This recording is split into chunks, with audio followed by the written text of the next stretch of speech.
श्रीमद् वाल्मीकि रामायण के युद्धकांड के 20वें अध्याय में आज हम प्रवेश करने जा रहे हैं। कल के प्रसंग में हम लोगों ने श्रवण किया, विभीषण ने सलाह दी कि समुद्र अवश्य अगर उनको अनुरोध किया जाएगा तो वह हमारी सहायता करेगा और हम सेना के साथ रावण पालित लंकापुरी में पहुंच सकेंगे। तो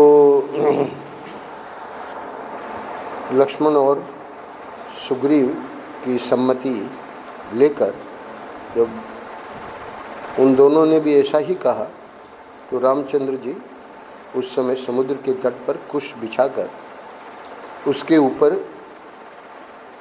कुश के ऊपर उसी प्रकार बैठे जैसे वेदी पर अग्निदेव प्रतिष्ठित होते हैं। उपमा के द्वारा भगवान के तेज का वर्णन कर रहे वाल्मीकि जी महाराज। अगले अध्याय में अब स्वाभाविक है कि ये रावण जानना चाहेगा कि ये लोग क्या कर रहे हैं।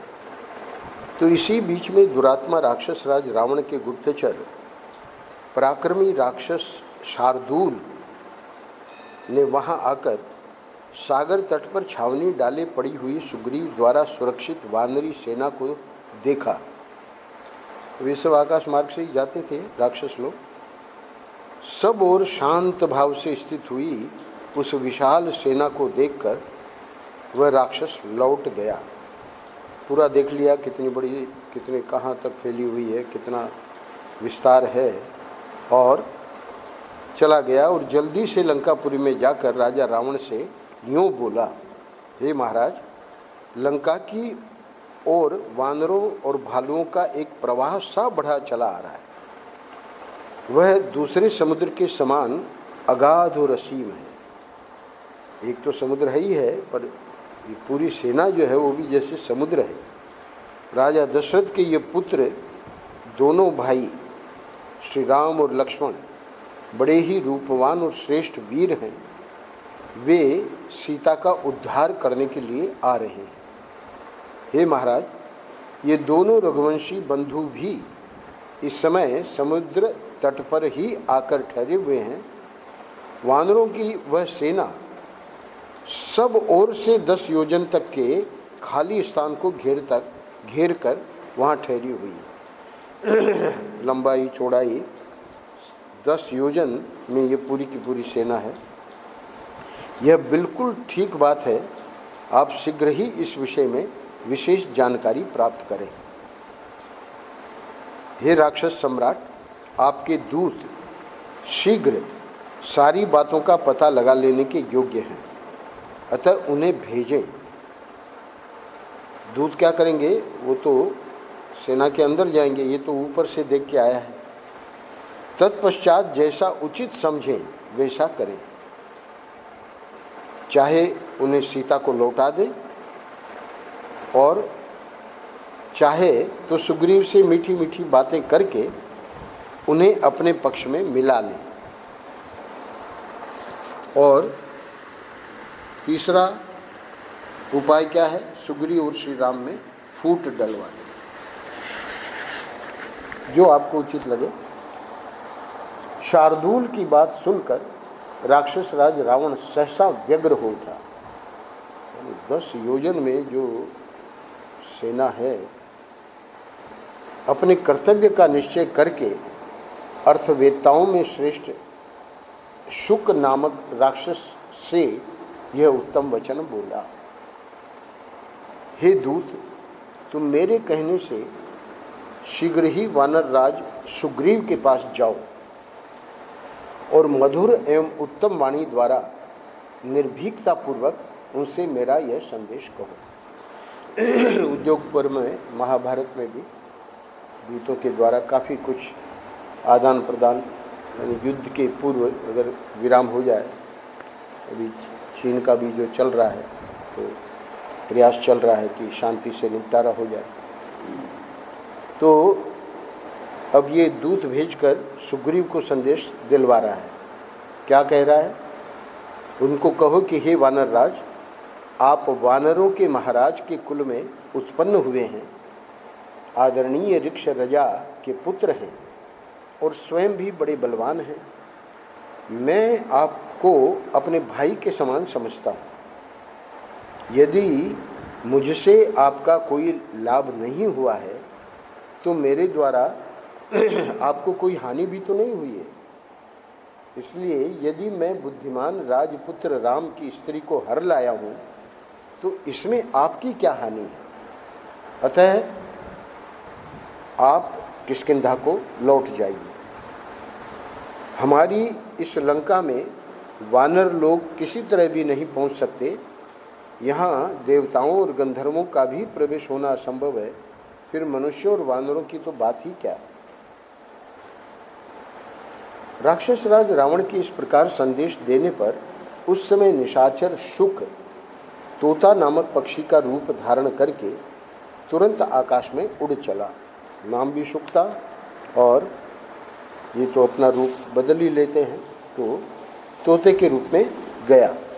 समुद्र के ऊपर ही ऊपर बहुत दूर का रास्ता तय करके वह सुग्रीव के पास जा पहुंचा और आकाश में ही ठहरकर उसने दुरात्मा रावण की आज्ञा के अनुसार वे सारी बातें सुग्रीव से कही।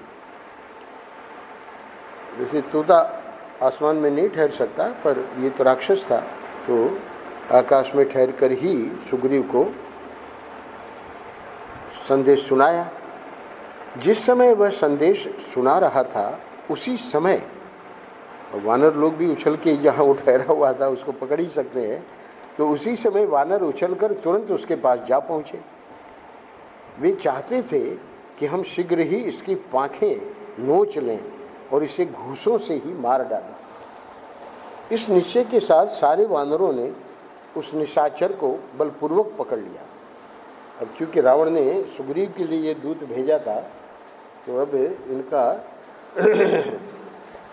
क्या हो रहा है कि उस दूत को वो चाह रहे थे कि कैद करके तुरंत आकाश से भूतल पर उसको उतार लिया। बलपूर्वक पकड़ भी लिया और नीचे ले आए। इस प्रकार वानरों के पीड़ा देने पर शुक पुकार उठा। अब इसकी जान पर आफत आ गई। क्या पुकारा? हे रघुनंदन, राजा लोग दूतों का वध नहीं करते हैं, यानी मैं तो दूत बन के आया हूँ और ये मुझे मार रहे हैं।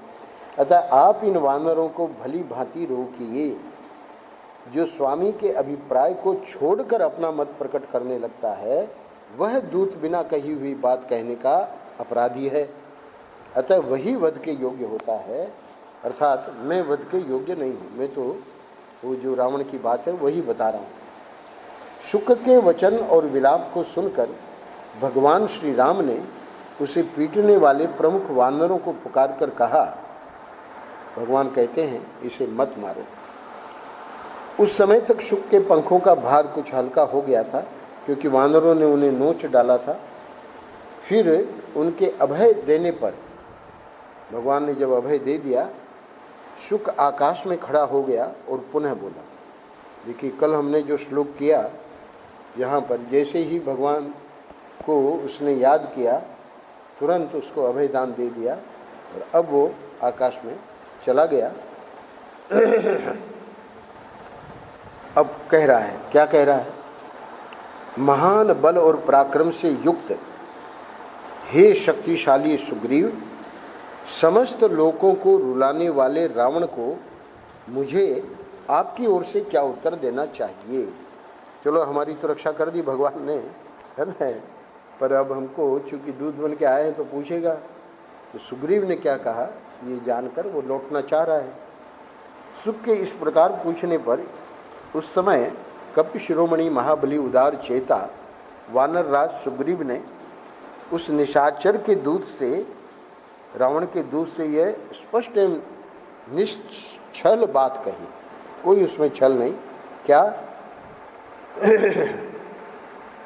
उसको कहना कि हे दशानन, तुम न तो मेरे मित्र हो, न दया के पात्र हो, न मेरे उपकारी हो और न मेरे प्रिय व्यक्तियों में से ही कोई हो। भगवान श्री राम के तुम शत्रु हो, सीधी बात है। तुमने जो अपना संबंध मेरा बताया है मेरे से, उसका कोई महत्व नहीं है। इस समय क्या है, तुम भगवान श्री राम के शत्रु हो, इस कारण अपने सगे संबंधियों सहित तुम वाली की भांति ही मेरे लिए वध्य हो। हे निशाचर राज, मैं पुत्र, बंधु और कुटुंबी जनों सहित तुम्हारा संहार करूंगा। सुग्रीव अपना संदेश दे रहे हैं और बड़ी भारी सेना के साथ आकर समस्त लंकापुरी को भस्म कर डालूंगा। ये भी कहना कि हे मूर्ख रावण, यदि इंद्र आदि समस्त देवता तुम्हारी रक्षा करें तो भी श्री रघुनाथ जी के हाथ से अब तुम जीवित नहीं छूट सकोगे। बोले कि राक्षसों में तो अंतर्धान होने की वो होती है कला। तुम अंतर्धान हो जाओ, आकाश में चले जाओ, पाताल में घुस जाओ, अथवा महादेव जी के चरणार बिंदों का आश्रय लो, फिर भी अपने भाइयों सहित तुम अवश्य श्री रामचंद्र जी के हाथों से मारे जाओगे। ये तो शंकर जी का भक्त था रावण, बोले उनके भी आश्रय से अब कुछ होना नहीं है।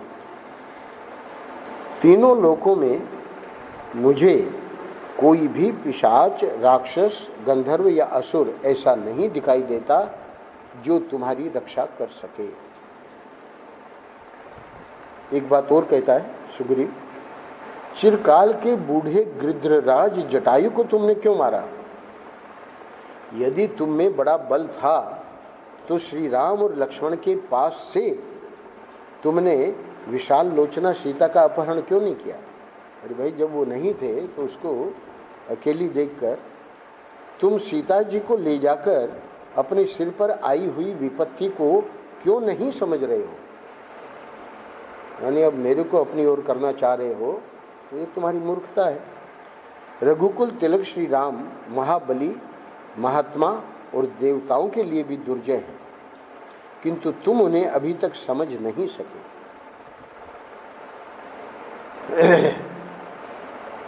ब्रैकेट में टिप्पणी में कहा है कि तुमने तो छिपकर सीता का हरण किया है, परंतु वे सामने आकर तुम्हारे प्राणों का अपहरण करेंगे।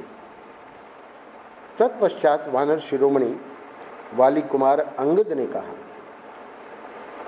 अंगद ने सोचा कि चाचा ने तो दे ही दिया है संदेश, हमारी बात भी रावण के पास पहुंचा दे।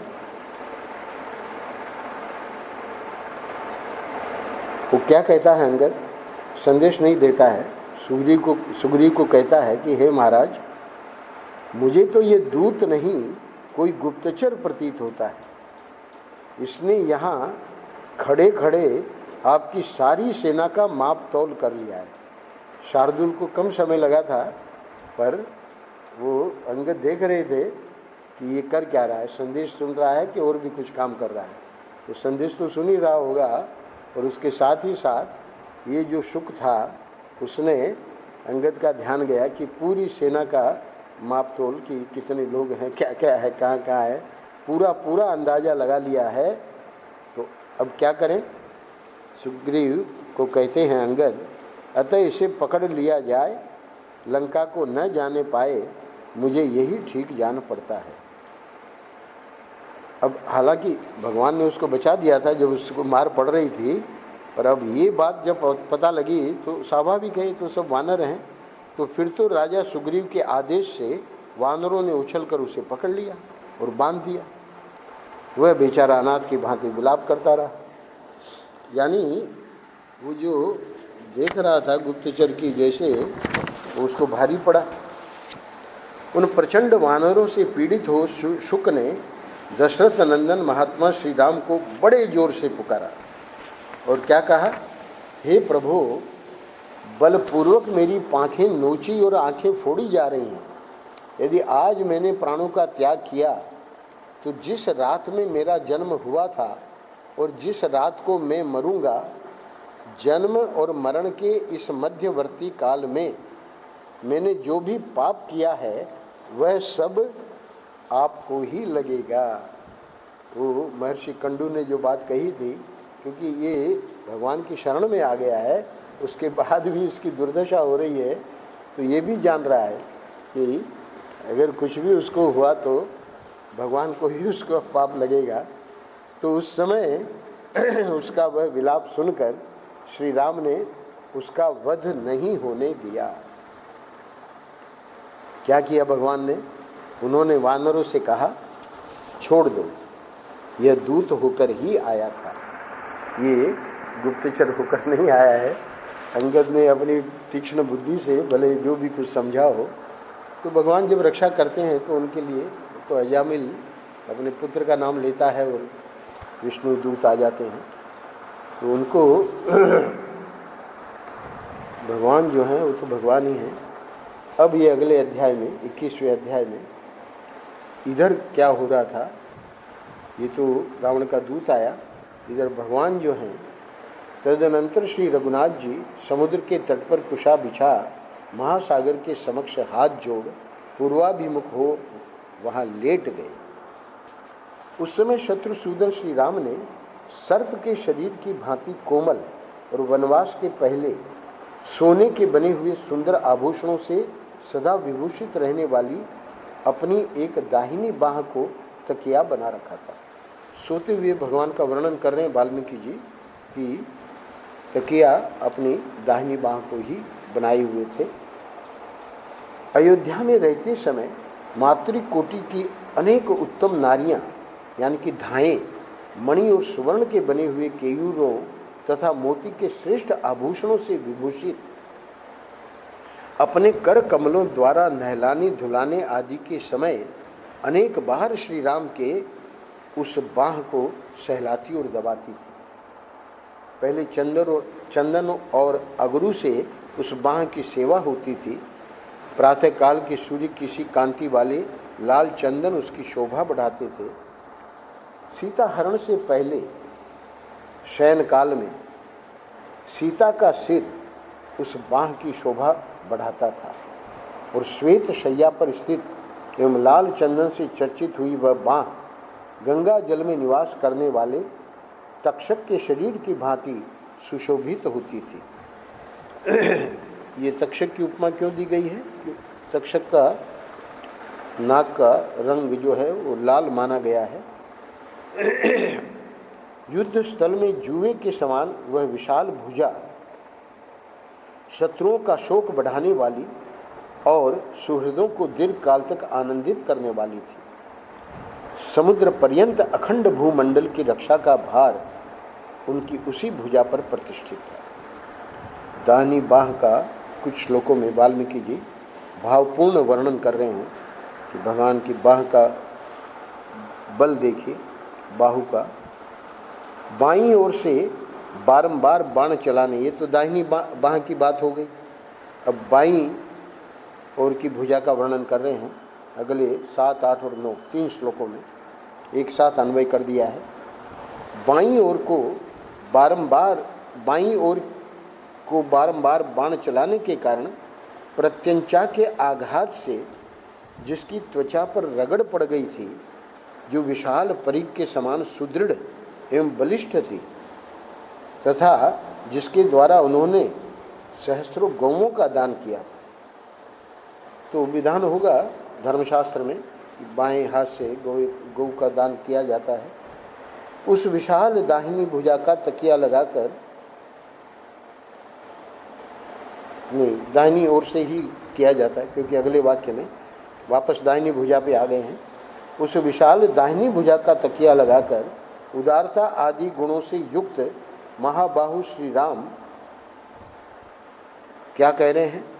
आज या तो मैं समुद्र के पार जाऊंगा या मेरे द्वारा समुद्र का संहार होगा।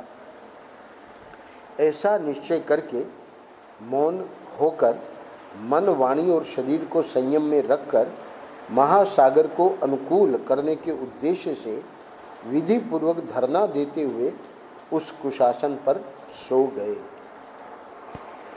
कुश बिछी हुई भूमि पर सोकर नियम से असावधान न होते हुए श्री राम की वहाँ 3 रातें व्यतीत हो गई। इस प्रकार उस समय वहाँ 3 रात लेटे रहकर, देखिए वहाँ वाक्य में क्या है कि आज या तो मैं समुद्र के पार जाऊंगा या मेरे द्वारा समुद्र का संहार होगा। पर धैर्य देखिए कि चलो एक रात हो गई, 2 रात हो गई, अब तीसरी रात के बाद में क्या करते हैं।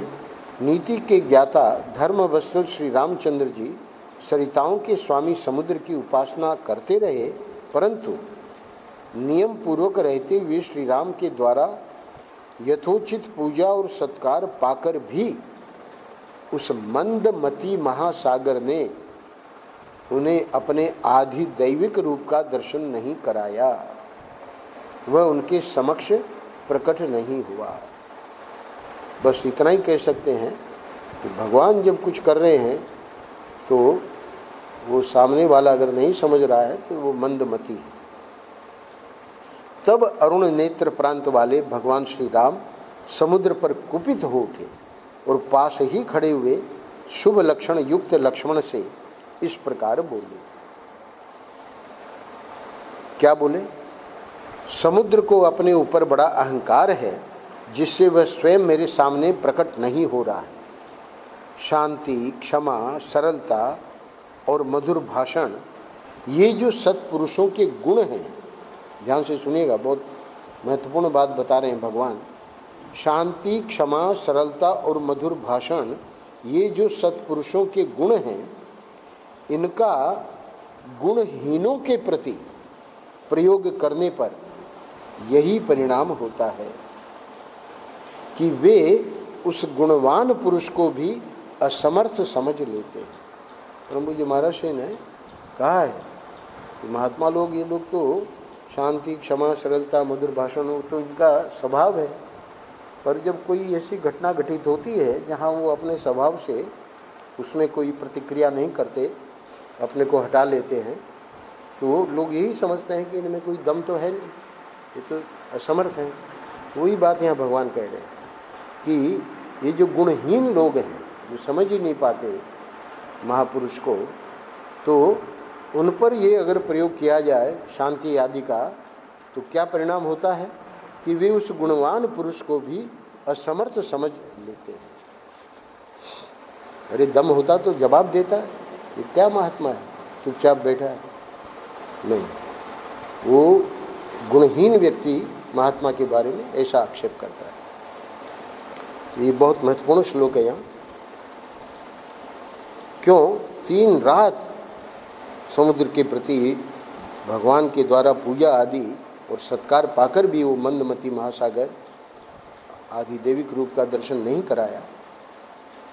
तो अब अगले श्लोक में, जो अपनी प्रशंसा करने वाला, दुष्ट धृष्ट सर्वत्र धावा करने वाला और अच्छे बुरे सभी लोगों पर कठोर दंड का प्रयोग करने वाला होता है, यानी ऊपर के श्लोक के विपरीत जो ऐसे लोग होते हैं अपनी प्रशंसा करे, दुष्ट हुए, स्वभाव से ही दुष्ट हैं और सर्वत्र धावा करते रहते हैं, सिर्फ बुरे लोगों पर नहीं, अच्छे बुरे सभी लोगों पर कठोर दंड का प्रयोग करने वाला। अब ऐसे मनुष्य का समाज में सब लोग सत्कार करते हैं, भयभीत रहते हैं।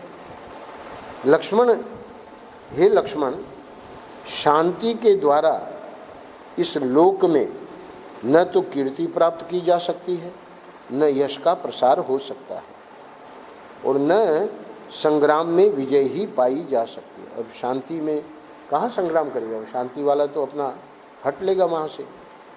उड़िया बाबा जी महाराज ने कहा है, साधु का सबसे बड़ा बल क्या है? तो कहा करते थे कि जहाँ ऐसा वाद विवाद हो, अपना कमंडलू उठावे और वहाँ से निकल गया। तो इसलिए भगवान को कहना पड़ रहा है कि वो शांति से, समझो राजा है तो राजा को तो संग्राम में विजय पाने के लिए शांति से थोड़ी काम चलेगा। तो इसलिए ये जो साम नीति है, साम दान दंड और भेद में साम नीति जो है, शांति, वो लोक में फेल है। क्यों फेल है? क्योंकि इसके द्वारा इस लोक में न तो कीर्ति प्राप्त की जा सकती है, न यश का प्रसार हो सकता है। हमारे लाल बहादुर शास्त्री जी गए ताशकंद रसिया में, और वहाँ जो भी है वहीं हार्ट फेल हो गया, क्योंकि इतना बढ़िया हम लोगों ने युद्ध करके और फिर उसका परिणाम क्या हुआ? ये शांति का तो ये बहुत महत्वपूर्ण है कि लोक में भगवान कह रहे हैं कि कीर्ति नहीं प्राप्त की जा सकती। वहाँ तो संग्राम में विजय पाने के लिए भगवान को भी क्रोध का आह्वान करना पड़ेगा। जय विजय के प्रति उनको कहाँ क्रोध आ रहा है, वो तो जान रहे हैं कि ये तो मेरे ही पार्षद हैं।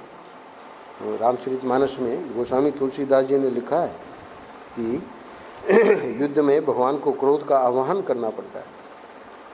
उसी बात को यहाँ बता रहे हैं कि हे लक्ष्मण, साम नीति यानी कि जो शांति है, इसके द्वारा इस लोक में न तो कीर्ति प्राप्त की जा सकती है, न यश का प्रसार हो सकता है, और न संग्राम में विजय ही पाई जा सकती है। पर इसका मतलब ये नहीं है कि अच्छे लोगों पर उसका प्रयोग किया जाए। ये जो दंड आदि है ऊपर के जो श्लोक में बताया, तो वो जो गलत लोग हैं वो अच्छे पर भी और बुरे पर भी सभी लोगों पर कठोर दंड का जो प्रयोग करते हैं उसका समर्थन नहीं कर रहे। पर लोक में ऐसा ही है, क्योंकि वो दबंग हो जाता है तो उसका सभी लोग डर के सत्कार करते हैं। तो ये बात बताकर आगे भगवान कह रहे हैं कि हे लक्ष्मण, आज मेरे बाणों से खंड खंड हो ये जो मगरमच्छ और मत्स्य ये जो भरे हुए हैं समुद्र में, सब और उतराकर बहने लगेंगे और उनकी लाशों से इस समुद्र का जल आच्छादित हो जाएगा। तुम ये दृश्य आज अपनी आंखों से देख लो। हे लक्ष्मण, तुम देखो कि मैं यहाँ जल में रहने वाले सर्पों के शरीर, मत्स्यों के विशाल कलेवर और जल हस्तियों के, यानी जल में भी ये बड़े बड़े जो होते हैं जीव वगैरह उसमें दिखाते हैं, एक हस्ती प्रकार का हाथी के जैसा ही एक जीव होता है, तो वो जल में रहता है, इतना विशाल नहीं होता। तो वो जल हस्ती उनके भी शुंड दंड के किस तरह टुकड़े टुकड़े कर डालता हूँ, तुम देखना। आज महान युद्ध ठान कर शंखों और सीपियों के समुदाय तथा मत्स्यों और मगरों सहित समुद्र को मैं अभी सुखाई देता हूँ। मगरों का निवासभूत यह समुद्र मुझे क्षमा से युक्त देख असमर्थ समझने लगा है। क्या समझ रहा है कि इनमें कोई दम नहीं है। ऐसे मूर्खों के प्रति की गई क्षमा को धिक्कार है। हे सुमित्रा नंदन, साम नीति का आश्रय लेने से यह समुद्र मेरे सामने अपना रूप नहीं प्रकट कर रहा है। इसीलिए गोस्वामी जी ने वहाँ शुरू में ही जब विभीषण ने ये सुझाव दिया तो देव देव आलसी पुकारा करके उसका समर्थन नहीं किया। वहाँ परम पूज्य महर्षि ने कहा है कि भगवान ने लक्ष्मण की बात का क्यों नहीं आदर किया, क्योंकि वहाँ विभीषण प्रथम बार आए हैं, शरणागत हुए हैं और प्रथम उनकी सलाह है, तो उस सलाह को उपेक्षा कर दी जाए तो ठाकुर जी को नहीं जचा। तो इसलिए लीला पूर्वक उसकी बात मानकर और अब अपना स्वरूप दिखा रहे हैं। क्या कह रहे हैं कि ऐसे मूर्खों के प्रति की गई क्षमा को धिक्कार है। हे सुमित्रा, यानी विभीषण भी समझ ले कि भाई तुमने सुझाव दिया पर देखो ये मूर्ख जो है। तो हे लक्ष्मण, साम नीति का आश्रय लेने से यह समुद्र मेरे सामने अपना रूप नहीं प्रकट कर रहा है। तो अब क्या करोगे महाराज? इसलिए धनुष तथा विषधर सर्पों के समान भयंकर बाण तुम ले आओ। अभी बाण वगैरह उनके सामने पास नहीं है, धनुष बाण सब उधर रखे हैं, तो कह ले आओ। मैं समुद्र को सुखा डालूंगा, फिर वानर लोग पैदल ही लंकापुरी को चले। अगले 2 श्लोकों में, यद्यपि समुद्र को अक्षोभ्य कहा गया है, फिर भी आज कुपित होकर मैं इसे विक्षुब्ध कर दूंगा। प्रकृति जो समुद्र की है, यानी इतना विशाल होते हुए भी अपनी सीमा में रहता है, इतनी नदियां पानी उसमें ले जाती है दुनिया भर की, पर कभी भी अपनी सीमा का लंघन नहीं करता। आप देखिए बम्बई में जहाँ जहाँ समुद्र है, तो समुद्र तट पर ही ये सब बड़े बड़े शहर हैं। तो ये इसको अक्षोभ्य कहा गया है। कितना भी उसमें जल पड़ जाए उसका कभी भी वो क्षुब्ध नहीं होता। पर भगवान कहते हैं कि मैं आज कुपित होकर इसे विक्षुब्ध कर दूंगा। इसमें सहस्रों तरंगे उठती रहती हैं, फिर भी ये सदा अपने तट की मर्यादा सीमा में ही रहता है। पर आज मैं क्या करूँगा, अपने बाणों से मारकर मैं इसकी मर्यादा नष्ट कर दूँगा। बड़े बड़े दानवों से भरे हुए इस महासागर में हलचल मचा दूंगा, तूफान ला दूंगा। इतना कहकर दुर्धर्ष वीर भगवान श्री राम ने हाथ में धनुष ले लिया। तो लक्ष्मण तो तैयार ही थे, वो तो चाहते ही थे, तुरंत ले आए धनुष। भगवान ने धनुष हाथ में ले लिया है और अब क्रोध से मानो प्रलयाग्नि के समान भगवान का स्वरूप हो गया है, प्रज्वलित हो उठे। उन्होंने अपने भयंकर धनुष को धीरे से दबाकर उस पर प्रत्यंचा चढ़ा दिया और उसके टंकार से सारे जगत को कंपित करते हुए बड़े भयंकर बाण छोड़े, मानो इंद्र ने बहुत से वज्रों का प्रहार किया हो। तेज से प्रज्वलित होते हुए वे महान वेगशाली श्रेष्ठ बाण समुद्र के जल में घुस गए। वहाँ रहने वाले सर्प भय से थर्रा उठे। मछलियाँ, मगर, मच्छ, महासागर के जल का महान वेग सहसा अत्यंत भयंकर हो गया। तो जितना वो महासागर था मत्स्य और मगरों सहित, है ना, उसका पूरा जल जो है वो महान वेग जल का सुनामी में जो उठती है लहरें, ऐसे मानो अत्यंत भयंकर हो गया। वहाँ तूफान का कोलाहल छा गया। बड़ी बड़ी तरंग मालाओं से सारा समुद्र व्याप्त हो उठा और वो जो शंख और सीपियाँ रहती हैं वो सब पानी के ऊपर छा गए। वहाँ धुआं उठने लगा और सारे महासागर में सहसा बड़ी बड़ी लहरें चक्कर काटने लगी। चमकीले फन और दीप्तिशाली नेत्रों वाले सर्प जो उसमें थे समुद्र में व्यथित हो उठे तथा पाताल में रहने वाले महापराक्रमी दानव भी व्याकुल हो। उसी के नीचे पाताल है और वहाँ तक का यानी उन बाणों का जो है तेज अंदर घुस गया कि वो भी व्याकुल हो गए। अब ये 21वां अध्याय अंतिम में 4 श्लोक पूरा कर देते हैं। सिंधुराज की सहस्त्रों लहरें जो विंध्याचल और मंदराचल के समान विशाल एवं विस्तृत थी, मगरों और वहाँ के जो अंदर जल जंतु थे उनको लिए ऊपर को उठने लगे। सागर की उत्ताल तरंग मालाएं झूमने और चक्कर काटने लगी। वहाँ निवास करने वाले नाग और राक्षस घबरा गए। बड़े बड़े ग्राह ऊपर को उछलने लगे तथा वरुण के निवास भूत उस समुद्र में सब और भारी कोलाहल मच गया, त्राही त्राही मच गई। तदनंतर श्री रघुनाथ जी रोष से लंबी सांस लेते हुए अपने भयंकर वेगशाली अनुपम धनुष को पुनः खींचने लगे। अभी तो कुछ ही बाण चलाए हैं, अब जब पुनः खींचा है तो यह देख सुमित्रा कुमार लक्ष्मण उछलकर उनके पास जा पहुंचे। क्या कहा? लक्ष्मण जी कहते हैं बस बस, अब नहीं, अब नहीं। ऐसा कहते हुए उन्होंने उनका धनुष पकड़ लिया। फिर वे बोले, हे भैया, आप वीर शिरोमणि हैं, इस समुद्र को नष्ट किए बिना भी आपका कार्य संपन्न हो जाएगा। आप जैसे महापुरुष क्रोध के अधीन नहीं होते हैं। अब आप सुदीर्घ काल तक उपयोग में लाए जाने वाले किसी अच्छे उपाय पर दृष्टि डालें, कोई दूसरी उत्तम युक्ति सोचें। यानी इतना भयंकर जो प्राणियों का सत्यानाश हो रहा था, तो लक्ष्मण जी को पता था कि भगवान के पास और भी उपाय है।